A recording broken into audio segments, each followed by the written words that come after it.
How do you define trauma? Thanks for asking that question because it's something that I get asked a lot. And I actually like to say I'm careful to even use the word trauma. So, right, trauma is something that gets stuck, stored in your body, right? Stored in your psyche. It's the impact. I like to say what Gabor Maté says, the impact that's left over. It's not the event, but what you're left with. But a lot of times people think of trauma and they discount themselves initially because they think I wasn't in a car accident, I wasn't in war, I wasn't abused, so therefore I have not experienced trauma. But what they don't realize is that any negative life event, any aversive event gets stored the same way in our system as what they call trauma, right? And so that's that difference between big T trauma, I call it, and little t traumas. Most of us think of big T traumas, which are those huge events, but little t trauma, it gets wired in us the same way and then it gets overlooked. So you mentioned Gabor Maté, and I was watching him on a podcast the other day, and I think he's 80 years of age now, and Mhm. he told the story of his upbringing, which is like very traumatic. Yes. And I was watching him on YouTube, and he talks now like a very peaceful man, Mhm. but he looks like a very sad Mhm. man. I haven't met him, but he Mhm. looks like someone who has experienced a lot of sadness Yes. in his life. And I suppose that's how I see trauma, that level Mhm. of impact. Mm. What you're saying is that's not always the case. Exactly. Yeah, he says trauma is not the event that happened, but the imprint it leaves upon your mind, body, right, and soul in so So many ways. so when you look at him, the vibe I get is that that imprint is still deeply there. Yes. Like he's worked through it, maybe mentally, emotionally, but it still carries it. That's my impression of him. Absolutely, yes, and he's been through what you would call, right, some big T traumas, right? Yeah, His mother went through, the Holocaust, all of yeah, that, and I do think there's that genetic imprinting that yes, happens also, generational trauma, it's a real thing in the way that it comes out in you, and yes, I've listened to him a lot as well, I love him, and has even talked about his journey, really, he keeps hitting these other levels of, I yeah. thought I was okay, and then I realized, "Oh, this is how I behaved with my children, this is how I behaved with my wife," and so continuing to level up, how has my past or my wiring now impacted the way that I show up in all these other arenas? Mm. And what's interesting, again, talking about him is that he was a an adult, married with a family, doctor, highly qualified professional, etc. I think before he began to realize Mhm. that there were unresolved issues that he had to deal with. And that makes me now obviously again big T trauma, but that makes Mhm. me wonder how many of us are walking around with unresolved issues. Maybe the answer Oh, is all of us. yes, yes. I would agree. It's just to what effect do they impact us? How ugly are they? How Yeah. strong do they show up? But yeah, I don't think there's hardly anybody you sit with that doesn't have something from our past that is it just affects and impacts the way that we show up. It becomes the filter with how we see life, how we see relationships, and how we see ourselves. So it affects our self-esteem. Absolutely. And the hard part is most people don't realize that they are being impacted by these negative life events from earlier in their life. They just think it's who they are. They think it's their personality. They just think, well, this is just me. And some of that is true. Certain parts of, right, our personalities are just us, but there are definitely parts of the way that we respond that are us because of our past. And when we can integrate those memories and when we can heal those parts of us that have been hurt, or even look at the messages we were given and realize that they aren't the truth about us and we change them, it changes how we show up. Does it change our personality? Maybe a little. Does it, but it changes the way that we react. I wonder when you talk about personality, because I had this conversation with some friends recently. I think personality is something that's extraordinarily difficult to define. Mhm. Because because when I look at, I'm almost 60 years of age. So when I look at my life and my childhood, I can see that certain events, and I mostly had a positive life with not too many. I've had no none of those big T traumas, But Mhm. I can still look back and see how over the path of my life, different things have led me to make certain decisions about myself, about the world. Over a period of time, maybe 10, 20 years later, I call those my personality. And Right. then if you unpick that, you go, okay, but when you were 2, 5, 10, 15 years of age, whatever it was, maybe when I was still growing up, maturing, I experienced something, I made a decision about it, and now I embedded that decision. And I Mhm. forgot there was a decision making process. It just becomes how I respond to the world. And now I call that my Mhm. personality. So, what I'm wondering is, how on earth do we pick apart what is this is my personality, this is Laurel's personality, as opposed to this is a learned behavior? Right. I think that's it's a great question, right? It goes back to even the nature versus nurture issue that everybody talks This about, is like it. how much was I born with and how much of my life events impacted who I was. And I like what in the, internal family systems model, Richard Schwartz talks a lot about. There's the self, which is who we are, and then there's these parts of us that are created out of the events that we've had. And I feel like that's a good way to look at it, right? There's who when we came out initially, when we were younger, who were we? But then what did these different events do that brought these parts out in us? That some of them protect us, some of them help us, but some of them they hinder us in time. And so what I tell a lot of people is the way that you know is if somebody says they behave a certain way and they're uncomfortable with it or they're like, I'm not sure why I do that. And I can start to say, well, feel in your body how you feel when you react that way. And then I'll say, okay, now where else in your life have you felt that before? When they start to track back and they can land upon a memory set or an event that they're like, oh my gosh, I felt that way the first time when my mom told me I wasn't a good reader, let's pretend. And I'll say, okay, so is that truth or is that a new narrative that was created from that moment? And is that really who you are now when you get nervous, right? Every time you're supposed to read in front of people. Are you really shy or are you just insecure because of that moment in your life? And when we can go back and we can take those moments and we can, in a sense, metabolize them, help the brain to process them, it's amazing what will happen. That moment then stops having power over them. And you could then send them out. Let's say they decided to do some work around that 2 days later, and they are given an opportunity to read in front of people, and they will not have that negative feeling about it. And they'll be able to do that with complete neutrality and ease. So, in a moment like that, I would say that wasn't your personality. That was a stuck moment from your life that became the filter and became the new narrative with how you talked about yourself. And that's how I look at things with people. If it's distressing and it's something you wish were different, well, then maybe that's not a part of your personality. Well, that suggests that all aspects of our personality, we sit naturally with them and they're not distressing to us. Right.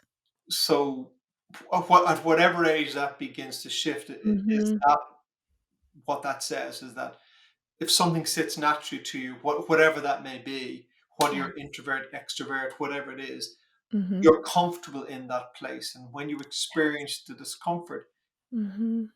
is when you should question it or explore it at least. Beautiful. You put that perfectly. Yes. It's who is myself? Where am I just at peace with behaving this way? Right? So you can have the introverts that are like, I'm totally cool with sitting at home, reading my book, only being social 3 times a week. No problem at all.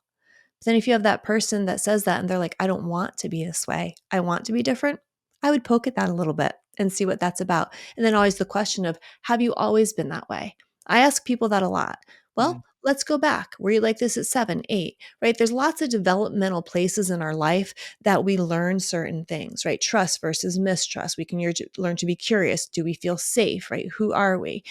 When we have things that become, I call them hiccups, right? Or life events in those moments where those parts of our personality are created, if something happens that's been negative or impactful, we may not show up the way that we need to because of that event. So let's say when we're learning to be trusting people and we have a parent or somebody that abandons us or wounds us, we're going to be very mistrustful. But is that because we're mistrustful as a person naturally? Or is it because of what happened? So, and then when people say, I can't stand it, I'm in these relationships, I want to trust and I can't. Well, that tells me we've got something to delve into there. I think this is a little deeper than the relationship. Yes, so their nature is to be trusting. but Mhm. it's like they just can't seem to Mhm. control their nature. For some reason, that's what's coming to my mind. You talk about that is overeating. Mhm. That people go, I don't want to overeat. I want to eat a proper diet, etc. But I'm compelled to eat. Does that? Am Mhm. I left of field? No, Does that that is fall into the perfect. same? Yeah. So, people come to me literally saying what you just said. Okay. They know that this does not fit with who I am. I'm doing this thing, but I have no idea why. I just know that either it feels addictive, out of control, or just feels so good. And so much of that, yeah, it ties back to, the craziest things we land on when I do sessions with people. Sometimes it can be abuse. Sometimes it can be I had a woman earlier this year.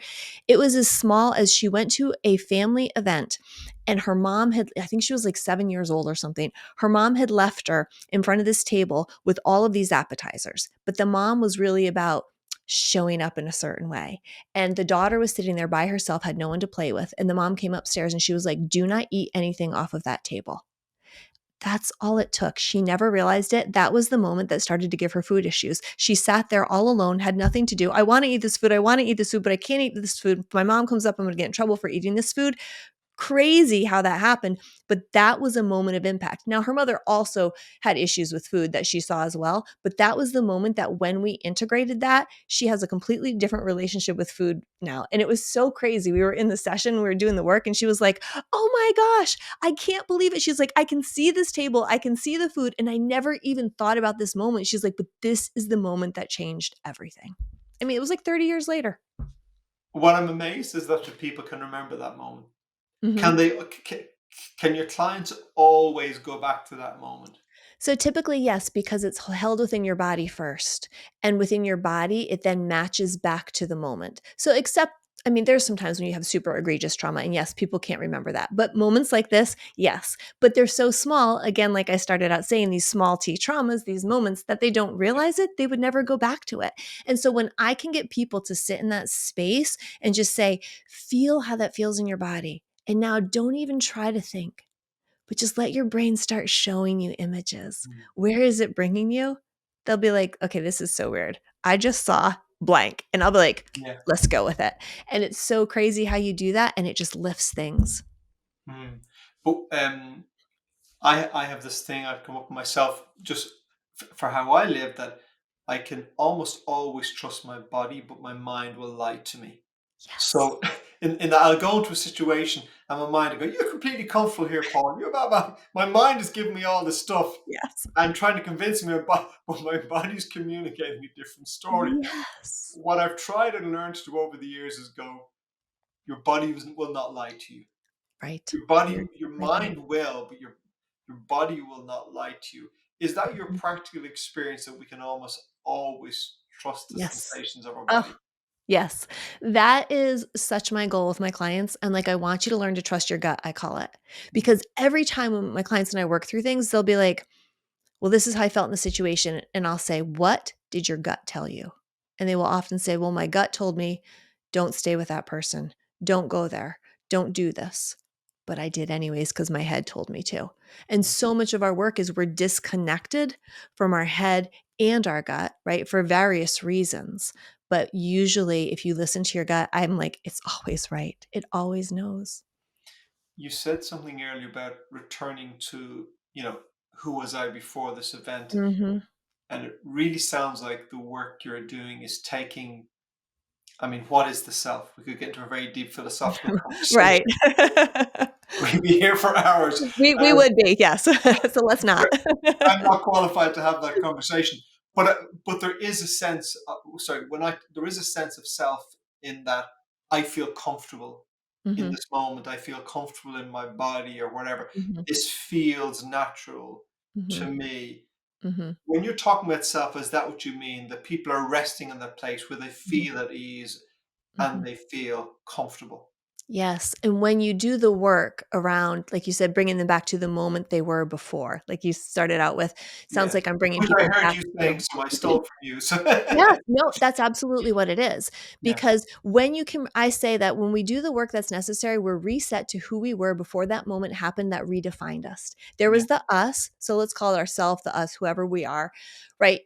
a more pure I mean, form. just to interrupt you there, I mean, isn't that beautiful for anyone listening? Who would not want to be reset back to who they were before the environment and whatever sort of mini even or major traumas defined us? Who would not want to be brought back to that purity? I certainly would be, please. Exactly, all of us, right? Because Yeah. that again is so much of, so who am I without this weight? Who am I Oh, without this heaviness, without these messages, without these things through my mind? And so, yeah, yeah, so much of my work, that's what I say to people. We're going to reset you to who you were before yeah, this event happened. You will not lose the message and the lessons from those things. Because, right, some people will get scared and say, well, Laurel, if I do that work, then I'm going to trust everybody and I can't trust everybody. And I say, no, no, no, no, no. You have gotten the information you need. Your body takes the lessons that it needs from that event, but we just don't need it to be lingering so that yeah, now it's applying going forward that you need to not trust anybody. So let's do the work. Let's reset you to the pure form of who you were before that happened while you still get to keep the knowledge of what you yeah. gained from that experience. Yes, you can still be an intelligent human being, which says, Mhm. I don't give everyone who calls me my bank account Yes. details. Yes. But I don't have to walk into the world and be distrustful of every human being. I can be a very trustful person and not Exactly. be a fool, I think is what you're saying. Yes. Yeah, like, one of the examples I use with my clients a lot is I talk about, in the most simplest of forms, like, let's say I work with somebody who got in some type of a tragic accident with fire. Mm, I'm going to process that trauma because people after that, right, they're afraid of fires, they're afraid of, mm, anything that looks that way. Well, that's not a good way to live. That's hypervigilance. And we understand why your body wants to protect you, but it's keeping you from living life to the fullest. Wouldn't it be nice to be reset to who you were before that moment happened while keeping the knowledge of what you went through? And I say to them, when I get done doing this work, you're not going to want to go jump in fires. I'm not going to take away your oh, ability, but I'm going to reset you to that normal space, right? That neutral space, recalibrate you in a sense to who you were before that horrible event happened.